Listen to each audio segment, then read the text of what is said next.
नमस्कार। आप सभी का बहुत बहुत स्वागत है हमारे श्री उदासी दरबार चैनल में। आप हमारे चैनल को सब्सक्राइब करें जिससे हमारे द्वारा हर कथा कहानी आपको सरलता से प्राप्त हो।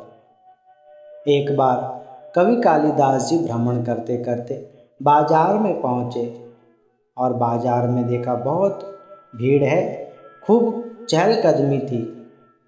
तो वे इधर उधर देखने लगे। तब उनकी नज़र एक महिला पर पड़ी जो एक घड़ा लेकर और कुछ कटोरियाँ लेकर बैठी हुई थी, जो कि ग्राहकों का इंतजार कर रही थी। कवि कालिदास जी उस घड़े और कटोरियों को देखकर आश्चर्य करने लगे और मन में विचार किया कि आखिर यह महिला क्या बेचती होगी। तो वह जानने की इच्छा से कालिदास जी उस महिला के पास जाकर पूछते हैं कि हे बहन, आप क्या बेचती हो। तब उस महिला ने कहा कि मैं पाप बेचती हूँ। यह सुनकर कालिदास जी एकदम चकरा गए कि कोई पाप भी बेचता है, ऐसा कैसे हो सकता है। तब महिला बोली, मैं स्वयं लोगों से कहती हूँ कि मेरे पास पाप है, यदि तुम्हारी मर्जी हो तो ले सकते हो, अन्यथा कोई बात नहीं, तुम्हारी जो मर्जी। परंतु मैं पाप ही बेचती हूँ और कई लोग बड़े चाहपूर्वक अत्यंत तीव्र इच्छा से मेरे पास आकर मुझसे पाप लेकर जाते हैं। महिला की यह अजीब बात सुनकर कालिदास जी उलझन में पड़ गए कि कोई पाप बेच सकता है और लोग आकर लेकर भी जाते हैं। तब कालिदास ने पूछा, क्या सच में घड़े में कोई पाप होता है। तब उस महिला ने कहा, देखिए, मुझे औरों के घड़े के बारे में तो नहीं पता, परंतु मेरे घड़े में पाप जरूर है। मैं इतना जरूर जानती हूँ और मेरे पास पाप है और मेरे घड़े में 8 प्रकार के पाप हैं।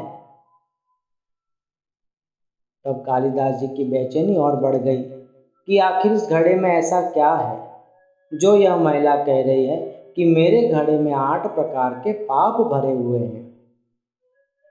तब उस महिला ने कहा, देखो, मेरे इस घड़े में जो 8 पाप भरे हुए हैं, उनमें पहला बुद्धि नाश करता है, दूसरा पागलपन देता है, तीसरा लड़ाई झगड़े करवाता है, चौथा बेहोशी देता है, पांचवा विवेक का नाश करता है, छठवां सद्गुणों का नाश करता है, सातवां जीवन के सुखों का अंत करता है और आठवां नरक में ले जाने वाला दुष्कृत्य है। यह सब सुनकर कालिदास जी एकदम उतावले हो गए और पूछते हैं, अरे बहन, तुमने इतने सारे पाप बताए हैं, परंतु तुम्हारे घड़े में आखिर है क्या। मुझे कुछ समझ में नहीं आ रहा, मुझे थोड़ा स्पष्ट करके बतलाइए। तब महिला बोली, मेरे घड़े में मदिरा है। मदिरा क्या है। मदिरा, यह मदिरा ही सब पापों की जननी है। सब पाप इसके द्वारा ही उत्पन्न होते हैं। जो मदिरा का पान करता है वह इन 8 पापों का शिकार हो जाता है। मदिरा पान करने से बुद्धि नाश हो जाती है, दिमाग में एक प्रकार का पागलपन छा जाता है और सदा लड़ाई झगड़े करने के लिए उत्सुक रहता है, विवेक और विचारों का नाश कर देता है, हमारे सद्गुणों का अंत हो जाता है और अवगुणों का हमारे जीवन में आगमन हो जाता है।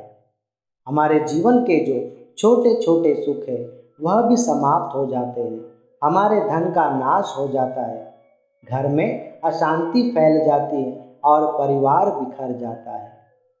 मदिरा पान करने के बाद मनुष्य अपना पूरा होश खो बैठता है और वह नशे में क्या से क्या कर बैठता है, उसे कुछ पता ही नहीं रहता और वह अपने जीवन को नरक में बना देता है। मृत्यु के बाद वह नरक में जाएगा, यह तो उस समय की बात होगी, परंतु वह जीते जी अपने सुखमय जीवन को नरक बना देता है। वह स्वयं तो दुखी और परेशान रहता है और औरों को भी दुखी और परेशान करता है।